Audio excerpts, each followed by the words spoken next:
14 years after everyone else, and I'm finally pressing play on Skyrim. Back in 2011, people were losing entire weekends to it. Hell, entire weeks. I skipped it. I was chasing ranked matches in COD and being ignored by girls, not diving into open worlds. But now in 2025, I wanted to see what I'd missed.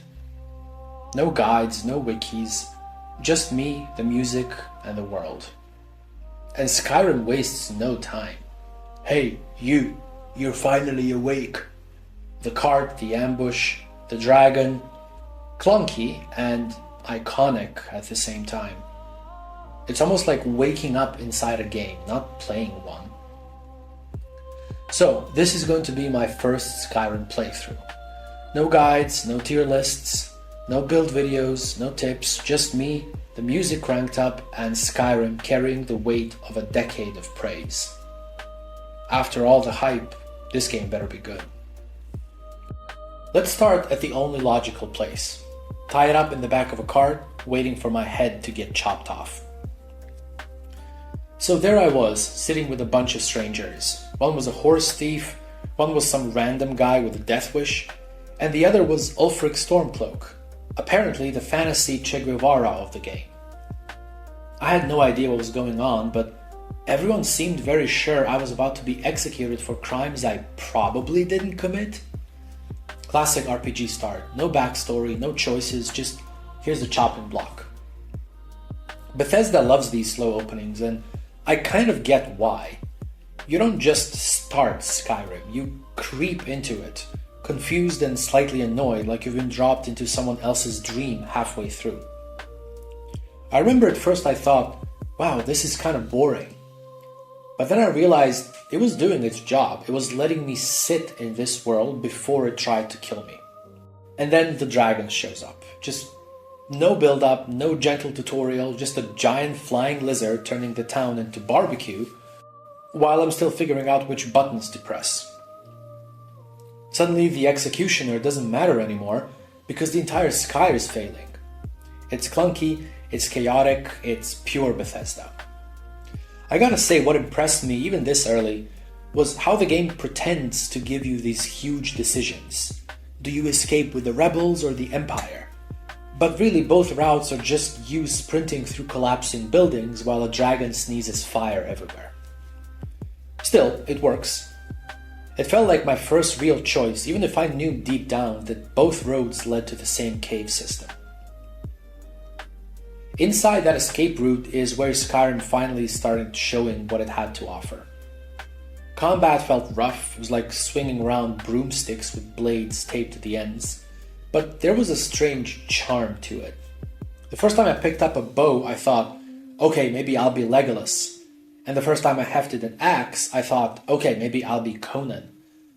Skyrim doesn't funnel you anywhere, it just tosses gear into your hands and waits to see who you become.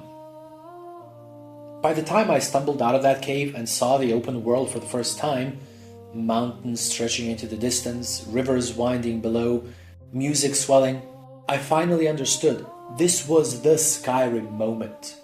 The one everyone talked about back in 2011. The world doesn't just open up, it grabs you by the shoulders and says, go on then, pick a direction. And I had no idea where I was headed, but I knew that I didn't want to turn this game off.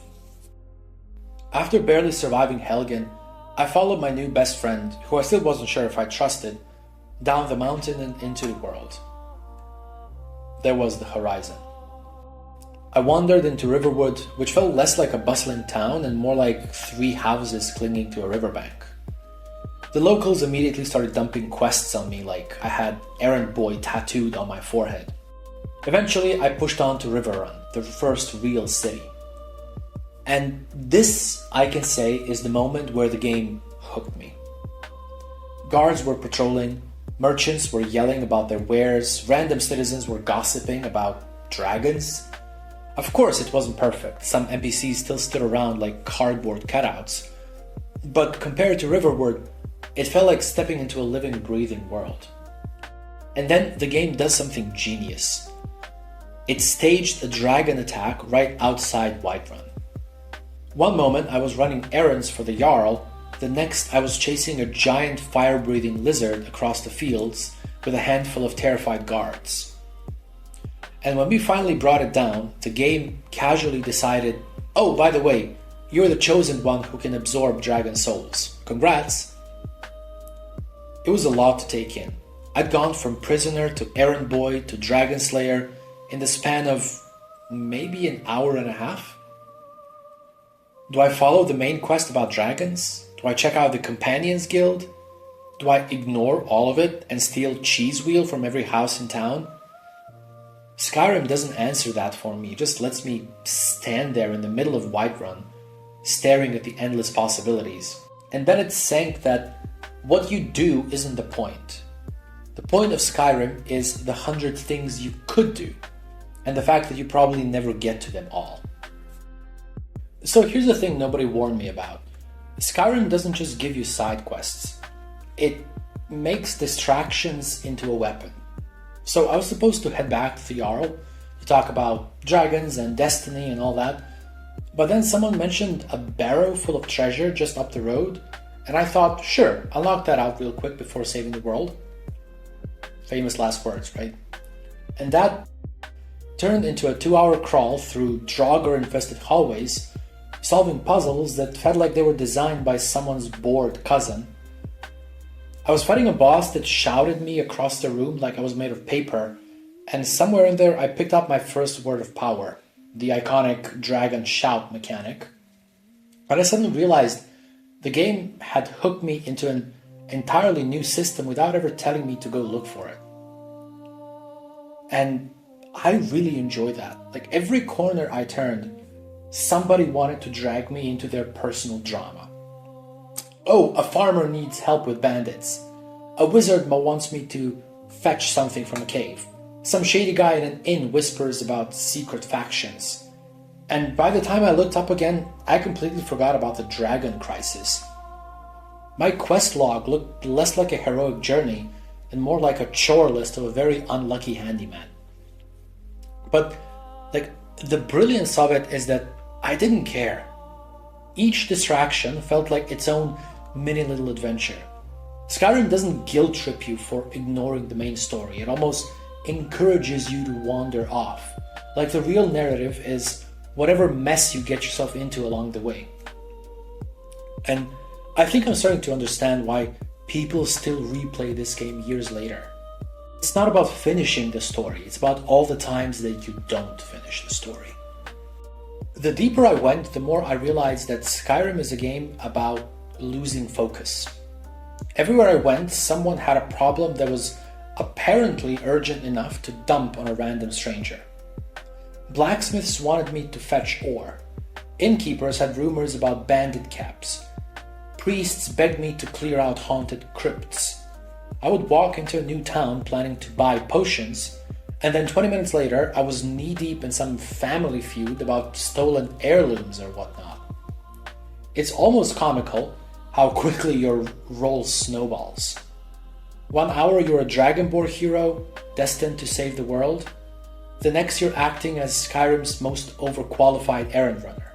And again, it works because each detour feels like a story worth telling. The little things, like stumbling into a cave that wasn't even marked on the map, or finding a random note that sparks yet another hidden side quest, they start to feel just as meaningful as slaying dragons. The design is sneaky too. Bethesda doesn't scream side content over there. No, it just scatters little hooks everywhere. A conversation you overhear, a locked door that's hard to resist, a shiny object on a pedestal that definitely isn't a trap. They all drag you off course, and when you finally check your quest log, it looks like you've signed up for a second job. But that chaos is Skyrim's real magic. The main quest is fine, sure, it's not bad, but the game shines brightest when you let go of the main quest, when you stop worrying about progress, and you start leaning into the little distractions. It turns into a choose-your-own-adventure book where every page says, so what if instead of saving the world, you joined a secret cult?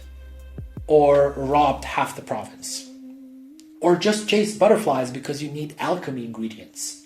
Skyrim wants you to live in a story that you create by yourself, messy, aimless, and full of rabbit holes that you never meant to fall into, but you somehow are glad that you did. At some point though, I stopped chasing quests altogether and just walked.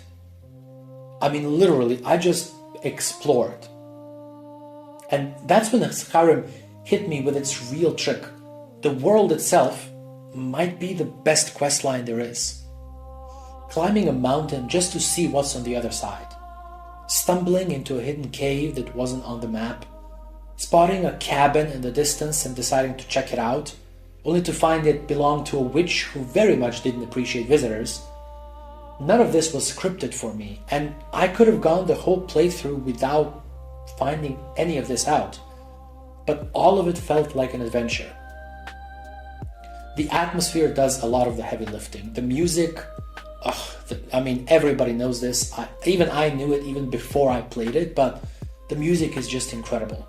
It just swells at just the right moment. The weather shifts from bright skies to blizzards, and suddenly it's that feeling of not playing a game, you're trudging through a living, breathing province. Even when nothing happens, Skyrim makes the silence feel eventful. Standing on a ridge, watching the northern lights stretch across the sky says more than a cutscene ever could. Although with that said, I do wish there were some cutscenes. But again, and then there are the little touches that make the world feel alive, like hunters roaming the woods, assassins ambushing you out of nowhere, merchants hauling their goods across dangerous roads. Sometimes it's exciting, sometimes it's funny, sometimes it's weird, but it always reinforces that Skyrim is not waiting around for you. Things are just happening whether you're there or not. And I know that that's objectively not true, but it makes you feel like it's true. And it does that well. That sense of wandering, of just existing in the world with no agenda, it ended up being just as compelling as slaying dragons or joining guilds. Skyrim doesn't need to hand you an epic quest to feel epic. All it takes is sunrise over the mountains and the sound of wolves howling in the distance. And of course that incredible soundtrack. Although it didn't take long before I ran into what every Skyrim veteran warned me about, the jank.